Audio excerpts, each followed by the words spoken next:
ഈ ദുഃഖം തളം കെട്ടി നിൽക്കുന്ന ഈ നിമിഷത്തിൽ ഇപ്പോൾ നമ്മളോട് ചേർന്നത് അഡ്വക്കേറ്റ് സജീവ് ജോസഫ് MLA ആണ്. സാറേ, ഈ അതിരൂപതയും പ്രത്യേകിച്ച് വൈദിക ജനവുമെല്ലാം ഈ ദുഃഖത്തിലായിരിക്കുന്ന ഈ നിമിഷത്തിൽ ഒരു ജനപ്രതിനിധി എന്ന നിലയിൽ സാറ് എന്താണ് ഈ നിമിഷത്തിൽ സാറിന്റെ മനസ്സിൽ വരുന്ന ഓർമ്മകളും ചിന്തകളും?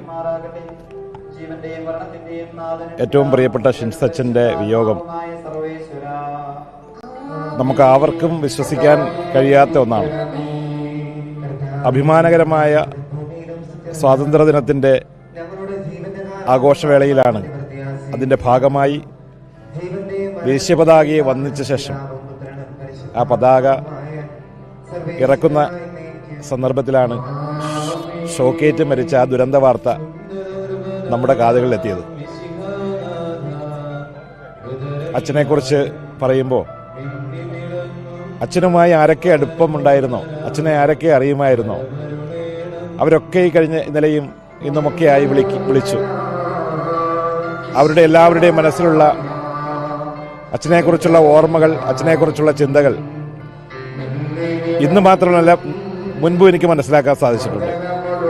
ഇത്രയേറെ സ്നേഹമുള്ള, എല്ലാവരോടും ഒരു കരുതലുള്ള, ആരെയും ചേർത്ത് നിർത്തുന്ന, സമഭാവനയുള്ള ഒരു വൈദികൻ, പ്രത്യേകിച്ച് ഈ ഒരു യുവ വൈദികൻ എന്ന നിലയിൽ ഒരു മാതൃകയായിരുന്നു പ്രിയപ്പെട്ട അച്ഛൻ.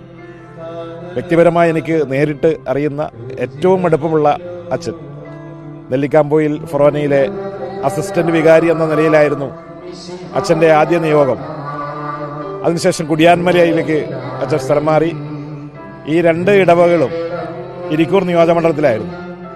നെല്ലിക്കാമ്പോയിലായിരുന്നപ്പോഴും കുടിയാൻമലയിലായിരുന്നപ്പോഴും അച്ഛൻ്റെ സ്നേഹവാത്സല്യങ്ങൾ അനുഭവിച്ചറിയാൻ എനിക്ക് ഒട്ടേറെ അവസരങ്ങളുണ്ടായി. അച്ഛൻ്റെ ജനങ്ങളോടുള്ള, വിശ്വാസികളോടുള്ള, സമൂഹത്തോടുള്ള, നാടിനോടുള്ള കാഴ്ചപ്പാടുകൾ അച്ഛൻ്റെ വാക്കുകളിൽ, അച്ഛൻ്റെ സമീപനത്തിൽ എല്ലാം വളരെ ദൃശ്യമായിരുന്നു. ഇത് ഒരു രൂപതയ്ക്ക് മാത്രമല്ല, സഭയ്ക്ക് മാത്രമല്ല, നമ്മുടെ നാടിനാകെ ഉണ്ടായ വലിയ ഒരു നഷ്ടമാണ്, തീരാ നഷ്ടമാണ് അച്ഛൻ്റെ വിയോഗം.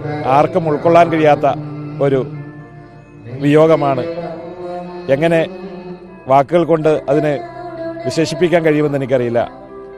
അച്ഛൻ്റെ വിയോഗ വാർത്ത അറിഞ്ഞതിന് ശേഷം ഈ നാടാകെ, എടൂരിലെ അച്ഛൻ്റെ ജന്മസ്ഥലവും അച്ഛനിരുന്ന പ്രദേശങ്ങളും അച്ഛനറിയുന്ന മേഖലകളെല്ലാം വലിയ, അതിനകത്ത് ജാതിമത ഭേദമന്യേ മുഴുവൻ ആളുകളും അച്ഛനെ അറിയുന്നവർ, അച്ഛനെ അറിഞ്ഞ് ആ സ്നേഹം അനുഭവിച്ചിട്ട് അറിഞ്ഞിരിക്കുന്നവർ ഏറെ ദുഃഖത്തിലാണ്. ആ ദുഃഖം ഞാനിവിടെ പങ്കുവയ്ക്കുകയാണ്.